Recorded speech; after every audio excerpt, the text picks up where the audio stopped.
En 2017, on a pu travailler ces zones-là encore, ça a été. Mais cette année, il y a eu à labourer, donner, donc tout cela c'est maïs. Depuis que je suis arrivé à Bagré, sans les VDP, on ne pouvait pas arriver ici. Personne ne vous conseillera de venir ici. Voilà, nous sommes arrivés, on a produit du maïs, on fait des interviews. Il faut dire que l'apport des VDP et des FDS au niveau de Bagré était très très conséquent. Parce que ça permet à tous les producteurs d'avoir de la quiétude dans la terre et de rentrer, d'accéder au niveau des producteurs des parcelles pour produire. Si vous avez une parcelle que vous ne pouvez pas accéder, peut-être vous partez au champ, vous n'êtes pas sûr que vous allez repartir le soir, personne ne va aller produire. Je crois que c'est à saluer et même à perpétuer, à insister de plus qu'il y ait un ancrage, de telle sorte qu'on puisse sécuriser totalement toute la plaine et que tout le monde puisse venir, que ce soit les agro-businessmen, que ce soit les producteurs, chacun vienne ici sans inquiétude, sans se dire que quelque chose va m'arriver. Là, on est dans une certaine dynamique qui pourrait faire avancer notre pays.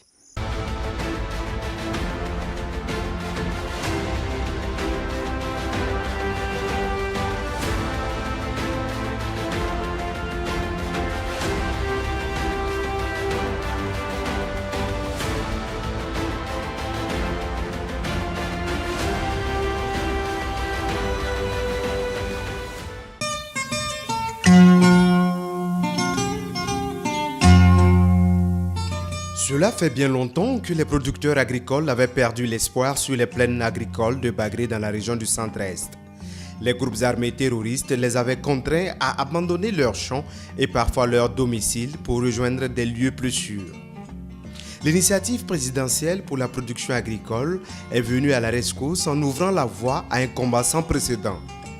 Déloger les terroristes, sécuriser toute la plaine et lancer la production agricole. En seulement quelques mois, les forces de défense et de sécurité, avec à leur côté les volontaires pour la défense de la patrie, relèvent le défi. Sur une prévision de 1500 hectares, ce sont au final 1730 hectares de maïs qui sont mis en valeur à Bagré-Pôle. Bagré-Pôle nous a informés, ceux qui peuvent travailler, il n'a qu'à envoyer la demande pour qu'ils vont labourer pour donner. Donc, dès messieurs, on a fait la demande là aussi, on a envoyé, le président dit qu'il va donner l'engrais. L'engrais là, ce sera favorable. Ce n'est pas comme le prix du marché. Il va nous donner le chômage aussi pour qu'on puisse nous piller avec ça pour qu'on puisse travailler. Donc, on a fait la demande, on nous a donné le distribué de parcelles. Chacun a eu. Moi, comme ça, j'ai eu 4 hectares. Donc, j'ai eu pour ma femme aussi. Donc, l'engrais aussi, on m'a donné le chômage aussi. L'engrais aussi, on m'a donné. Donc, j'ai mis. En tout cas, par la grâce à Dieu, je crois que c'est bon.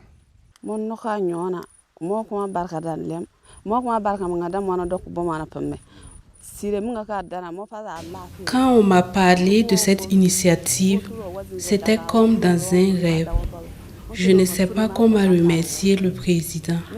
Mon mari est malade et couché à la maison. Après les labours, j'ai fait appel aux jeunes du village pour les semis.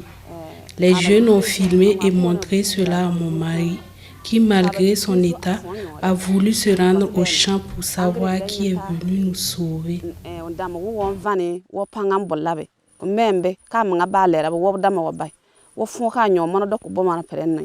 Au départ, les forces combattantes déployées sur le terrain n'y croyaient pas. Comment sécuriser des milliers d'hectares et dans le même temps produire du maïs? La stratégie mise en place est payante. La Kalash et la Daba font bon ménage pour la reconquête du territoire national et la quête de l'autosuffisance alimentaire. Nous sommes là et nous avons comme mission principale la sécurisation de ce site pour permettre le retour des producteurs et également contribuer à notre manière en participant à la production agricole. Ce qui nous a motivés à produire, c'est que nous avons compris qu'il était nécessaire que chacun apporte sa pierre. Au départ, on a trouvé l'idée bizarre parce qu'on se disait que entre la sécurité et la production, c'est deux choses différentes. Mais nous avons remarqué quand nous sommes revenus ici, dans un premier temps, ça a rassuré la population. Et nous aussi, nous avons vu que notre rôle de sécurisation dans la zone nous a permis non seulement de renouer la terre, mais aussi de produire des champs individuels qui peut-être peuvent nous apporter beaucoup de choses. Après avoir fait ce travail, nous avons un sentiment de fierté d'avoir vraiment participé à la production agricole et à la lutte contre le terrorisme et surtout défendre vaillamment notre pays. L'initiative présidentielle pour la production agricole répond à la volonté du président de la transition d'apporter une réponse adéquate aux risques d'insécurité alimentaire dont fait face le Burkina. Des risques liés au déplacement massif des populations dû à la crise sécuritaire, avec pour conséquence l'impossibilité de mener des activités agricoles, aux effets du changement climatique ainsi qu'aux restrictions des importations occasionnées par la guerre en Ukraine. L'initiative vient donc renforcer les campagnes ordinaires de production agricole. L'initiative présidentielle rentre dans la vision vraiment du chef de l'État, son Excellence le capitaine Ibrahim Traoré, qui vise vraiment à promouvoir l'agriculture au Burkina Faso. Il estime que le Burkina Faso a tout un potentiel pour pouvoir s'autosuffire en alimentation. Nous avons les terres, nous avons une pluviométrie, nous avons assez d'eau dans le sous-sol et même une pluviométrie assez intéressante qui puisse permettre aux bonnes variétés améliorées développées par la recherche de boucler leur cycle et nous permettre de nous autosuffire en question alimentaire. Dans la région du centre-sud, de nombreux bas-fonds aménagés sont pris d'assaut par les producteurs. Cette plaine risicole dans le village de Zamtanga, dans la commune de Manga, est exploitée par la coopérative Nong-Taba créée en 1989. L'initiative présidentielle est arrivée à point nommé. L'installation tardive des pluies ne permettait pas de labourer ces terres à la daba. Les tracteurs ont fait un travail fort apprécié et le retard a été rattrapé. Je vous ai dit que nous avons commencé le travail en 1989. Nous avons reçu de nombreuses aides. Mais cette année, c'est particulier. S'il plaît à Dieu, cette année, nous serons heureux s'il pleut un peu plus. La superficie du champ fait 25 hectares. Nous espérons de bonnes récoltes. Ce que le chef de l'État fait, en tout cas, c'est inédit. Nous le remercions beaucoup et nous espérons que cela puisse continuer.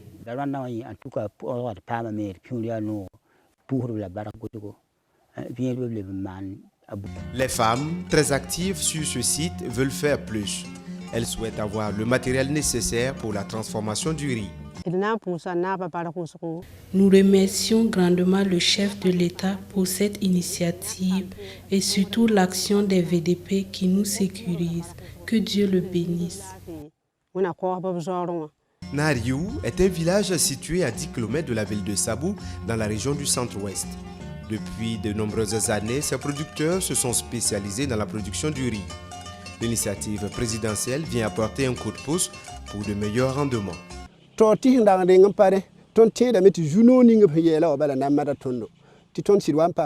Dès l'annonce de l'initiative présidentielle, nous savions déjà que nous recevrions de l'aide.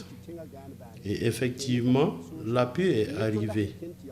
Le président a annoncé l'intensification de la lutte contre le terrorisme et la production agricole. Cela a été une joie pour nous. Les tracteurs sont venus labourer nos parcelles. Nous avons reçu suffisamment de semences. Nous avons reçu également des engrais dans le cadre de l'initiative. Cela nous a beaucoup aidés.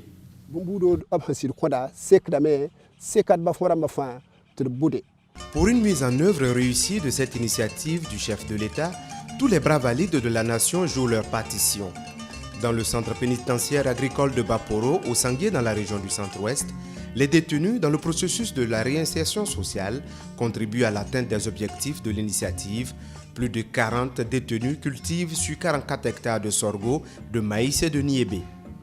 Moi, en tout cas, je trouve que si on est ici, on est venu pour travailler, je pense que c'est rentable, ça aide le pays et ça aide beaucoup de choses aussi qui fait partie du pays. Là, en ce moment, si on trouve que la production elle est bien donnée, nous n'aurons plus besoin d'aller commettre des dégâts ou des difficultés, ou bien quel qu'en soit. Si l'un d'entre nous sort ce que nous avons appris ici, nous pouvons aussi créer pour nous-mêmes en soi, pour pouvoir travailler, pour toujours soutenir le pays de plus. Les détenus qui travaillent ici sont des détenus qui proviennent des autres établissements pénitentiaires qui sont en phase d'amendement. Et nous avons d'abord été dans les établissements pénitentiaires sensibiliser les détenus dans ce cadre et ils ont marqué leur accord. Si bien quand ils sont arrivés, en tout cas ils se sont donnés au travail et vraiment ça marche bien. La région du centre, bien que fortement urbanisée avec la capitale Ouagadougou, dispose d'énormes potentialités agricoles. Pour cette première phase, la production du riz est privilégiée. Plusieurs centaines d'hectares sont exploités par des producteurs comme ici à Luxi, dans la commune de Tangendasouri. Au niveau de la production de riz, il faut dire que l'État a accompagné les producteurs en matière d'intrants et en matière de labour pour pouvoir intensifier la production de riz. Au centre, 5% des surfaces labourées et des intrants ont été mis à la disposition des personnes déplacées internes. Dans les hauts bassins, l'initiative présidentielle pour la production agricole en cette saison hivernale augure des perspectives heureuses au regard des superficies emblavées, de la physionomie des exploitations et surtout de l'engagement, de l'enthousiasme et de l'engouement des différents acteurs. Il y a plus de 6 000 hectares qui ont été emblavés en termes de production de riz pour une production de 25 000 tonnes qui est attendue au niveau de la région des Hauts-Bassins pour ce qui concerne l'initiative présidentielle. Pour ce qui concerne le maïs, on a plus de 1500 hectares qui ont été emblavés en maïs pour une production attendue de plus de 4 500 tonnes au niveau de la région des Hauts-Bassins. Pour ce qui concerne le nébé, je pense que nous avons plus d'une soixantaine d'hectares qui ont été emblavés en termes de production de nébé. Producteurs, techniciens de l'agriculture et transformateurs ont saisi cette opportunité offerte par le chef de l'État pour entamer la marche de notre pays vers la souveraineté alimentaire. À Kongoli-Koro, village de la commune rurale de Samorogouan, dans la province du Kédougou, ce sont des rizières à perte de vue qui attirent l'attention de toute personne qui arrive dans cette localité située à plus de 110 km de Bobo-Dioulasso. 600 hectares, c'est la superficie exploitée par les producteurs pour la culture du riz dans le cadre de cette initiative présidentielle. Ici, les labours ont été faits gratuitement comme dans toutes les autres régions. Les semences et autres intrants ont été largement subventionnés. Les producteurs ont surtout bénéficié de l'appui conseil des techniciens de l'agriculture. Plus de 5 tonnes à l'hectare sont attendues dans cette partie du pays. Tous les superficies que vous voyez comme ça, c'est 600 hectares qu'on a produit cette année. Mais ce n'est pas qu'on va aller vendre ailleurs, ça va vendre au Burkina ici. On a déjà gagné, on a déjà eu les acheteurs qu'on va vendre ici. Pour atteindre les objectifs de l'autosuffisance alimentaire, l'initiative présidentielle s'est comptée également sur l'implication des structures de formation dans le domaine agricole et l'engagement des organisations de la jeunesse. L'ENAFA, l'École nationale de formation agricole de Maturkou dans la province du Houé, est en ordre de bataille. Plus de 120 hectares sont emblavés, dont 90 hectares pour le maïs et 30 pour le niébé. Personne ne pouvait imaginer au lancement de l'initiative que en fait, on peut tendre vers les objectifs assignés. Mais la réalité sur le terrain démontre que quand on veut, on peut. Et à l'ENAFA, de façon particulière, si on avait prévu dans notre programme d'activité de mettre en place 120 hectares, beaucoup n'allaient pas croire. Région des Cascades, l'initiative présidentielle pour la production agricole se matérialise sur les champs de maïs qui s'étendent sur plusieurs milliers d'hectares sur les terres de la société sucrière de la Comoé Sosuco. La nationale du sucre accompagne l'initiative du chef de l'État à travers l'exploitation de 2050 hectares consacrés à la production du maïs. La Sosuco soutient également l'ensemble de ses agents qui ont emblavé 400 hectares de maïs. Dans le cadre de l'initiative présidentielle pour l'agriculture, la SN Sosuco a accompagné par la mise en place de champs de maïs exclusivement. Voilà, nous avons produit du maïs sur 2050 hectares sur le site de la SN Sosuco et avec l'accompagnement de certains de nos travailleurs, nous avons également 400 hectares hors site. Nous avons produit sur en gros 2450 hectares et avec un rendement moyen d'environ 4 tonnes à l'hectare, nous aurons autour de 10 000 tonnes de maïs à la production. Nous saluons l'initiative du président. S'il n'avait pas réfléchi, il fallait en créer. Parce qu'on a vu qu'au niveau de la Sosuco, il y a l'engouement. Il y a des espaces qui n'étaient pas exploités, qui ont été mis en valeur. C'est un plus, puisque c'est des espaces qui n'étaient pas mis en valeur en matière de production de la canne, mais qui étaient là. Mais le fait qu'on a accompagné, beaucoup de gens peut-être qui avaient l'espace qui ne mettaient pas en valeur, ont pu mettre en valeur. C'est-à-dire qu'ils pourront avoir une production pour se nourrir eux-mêmes et également dégager un surplus qu'on pourra utiliser dans d'autres régions.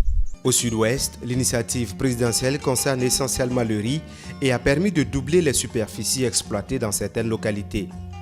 Dans le village de Bagané, situé au secteur 5 de la commune de Diebougou, la coopérative ICA a saisi l'opportunité pour étendre l'exploitation de ce bas-fond à 25 hectares. Vraiment, nous avions d'autres accompagnements, mais cette année, c'est particulier. Parce que l'initiative présidentielle pour la production agricole de cette année nous a accompagnés pour les labours de 265 hectares dans la région, c'est-à-dire dans les deux provinces, Yoba et puis Bougouriba, et accompagné en semences et en intrants, c'est-à-dire les engrais. Et cet appui-là a été la bienvenue parce que notre région ici, notre problème principal surtout, ce sont les labours et aussi les engrais. Parce que d'autres même voulaient produire, non pas les engrais, d'autres voulaient produire, n'avaient même pas de quoi labourer. Cette initiative est venue réveiller certains qui dormaient même. Et ça nous a permis d'étendre nos superficies. Et pour ça, nous estimons que nous pouvons récolter plus que les autres années. L'initiative est bien parce qu'avec les autres structures qui venaient nous soutenir, ça venait en retard et la quantité des intrants qu'on gagnait là ne suffisait pas. Avec cette structure-là, sans mentir, les intrants qu'on a gagnés là, ça suffit largement. Pour une mise en œuvre réussie de la production agricole lancée par le chef de l'État, tous les moyens de la chaîne sont pris en compte. La recherche, à travers l'INERA, l'Institut national de l'environnement et de recherche agricole, la Farakoba, s'occupe de la mise au point des semences. Ici, comme spéculation que nous avons cultivée, nous avons le niébé et le maïs. C'est au niveau de la station Farakoba. Au-delà de ça, sur notre deuxième site, qui est à Bama, nous avons une production de semences dans le cadre de l'initiative production de semences pour rendre la disponibilité des semences dans les campagnes à venir. Il y a les variétés pluviales, les variétés irriguées et les variétés bas-fonds. L'Union nationale des producteurs sémenciers et la centrale d'approvisionnement en intrants et matériel agricole sont fortement impliqués pour la mise à disposition d'intrants et de matériel de qualité. Ces différents apports contribuent grandement au succès de l'initiative. L'Union a fourni plus de 300 tonnes de semences toutes variétés confondues. Et également au niveau des intrants agricoles, je pense que la CAIMA a été approchée également. Et il y a eu plus de 3000 tonnes d'engrais chimiques et plus de 3000 tonnes d'engrais organiques qui ont été distribués aux producteurs dans le cadre de cette initiative. Alors, la campagne a eu un démarrage très difficile, d'autant plus que l'installation tardive des pluies, la question de la cherté des intrants, tout ça faisait qu'on se posait des questions. Comment est-ce qu'on allait pouvoir tenir la campagne face aux besoins des agriculteurs? Et donc, quand l'idée de l'initiative est germée, c'était un grand rêve. Mais on s'est rendu compte au fil du temps que ces rêves-là étaient devenus une réalité. La transformation du riz local s'inscrit également au rang des défis à relever pour l'atteinte des objectifs de l'initiative présidentielle pour la production agricole. Dans ce volet également, la volonté et l'engagement des différents acteurs augurent de bons résultats pour la mise à la disposition des consommateurs du riz made in Burkina de qualité. Cette année, nous avons vraiment bénéficié. C'est une chose que nous n'avons jamais eue. C'est la subvention des intrants auprès des producteurs que nous encadrons. Chaque année, nous le faisons, mais c'est à fonds propres et les coûts étaient tellement élevés que les paysans même ne s'en sortaient pas. Mais avec la subvention présidentielle, et nous avons vu que tout le monde, en tout cas, on a le sourire dans les lèvres, que ce soit les producteurs, que ce soit les transformateurs, chacun est vraiment fier de l'initiative. Il fallait des initiatives comme ça, effectivement, pour booster la production. Et je suis convaincu qu'avec ce qui est en train de se passer, les résultats seront vraiment à notre attente. L'initiative présidentielle pour la production agricole dans les 13 régions de Burkina est en marche. À l'orée de la période des récoltes, de nombreux motifs de satisfaction se dégagent. La prévision de 11 000 hectares de terres cultivées avec une production d'environ 190 000 tonnes de céréales, de tubercules et de légumes est largement dépassée. Les objectifs de l'initiative présidentielle, c'était d'arriver à emblaver 11 000 hectares pour la campagne humide. Et à ce jour, nous sommes à 13 000, un peu plus de 13 500 hectares qui ont été emblavés. Et en termes d'attente de production, nous attendons à peu près à peu près 60 000 tonnes de céréales et 6 000 tonnes pour ce qui concerne les tubercules. Disons que les 13 000 hectares emblavés touchent à peu près toutes les cultures. Vous avez la riziculture, vous avez les productions céréalières telles que le maïs, le niébé, le mil, le sorgho, mais également les productions en tubercules. Voilà. Voici un peu le bilan à cette date. Après avoir fait toutes les régions maintenant, au vu de ce qui se présente, en tout cas si la pluviométrie reste bonne, il y a de très belles perspectives en termes de production et nous pensons qu'effectivement l'un des objectifs de l'initiative qui est de contribuer à accroître la production céréalière va être réalisé d'ici la fin de la campagne. Très bientôt, nous prévoyons faire venir beaucoup de matériel agricole, les mettre à la disposition des producteurs pour pouvoir vraiment atteindre les objectifs recherchés qui tiennent vraiment à cœur le chef de l'État. Il tient vraiment à l'atteinte de l'autosuffisance alimentaire et nous pouvons y arriver. Nous avons le potentiel, il manquait seulement la volonté politique et cette volonté y est, je pense qu'il n'y a vraiment pas de problème, nous allons l'atteindre. La satisfaction se lit également sur le visage du capitaine Ibrahim Traoré. Le chef de l'État, en partance pour Bobo Dioulasso, marque une escale dans la rizière de Koo-Yabiro, commune de Houndé. Ici, il constate de visu la mise en œuvre de son initiative. Le président encourage les producteurs pour le travail abattu sur les 54 hectares que compte l'exploitation. L'engagement et l'engouement des différents acteurs du monde agricole démontrent que le pays est sur la bonne voie. Le Bureau national des grands travaux chargé de la mise en œuvre de l'initiative présidentielle pour la production agricole s'organise déjà afin d'être prêt pour les cultures de contre-saison et la campagne humide à venir. Nous avons effectivement tiré le son pour que dès la campagne prochaine, au sorti de la saison sèche, nous allons commencer déjà à préparer l'intervention de l'initiative sur les différents sites pour pouvoir anticiper ce problème lié au retard dans les labours, mais également il est prévu dans le cadre de l'initiative de pouvoir doter les régions en matériel agricole, notamment en tracteurs de grands gabarits, pour justement accroître l'offre en matière de production de labour auquel nous avons fait face durant la mise en œuvre de cette première phase. On a besoin vraiment de plus d'audace parce que le monde agricole a besoin d'un grand investissement structurant. L'État, dans cette vision, nous espérons que l'État va accompagner, va maintenir pendant longtemps, et au minimum sur 5 ans, pour que l'agriculture puisse avoir une bonne base.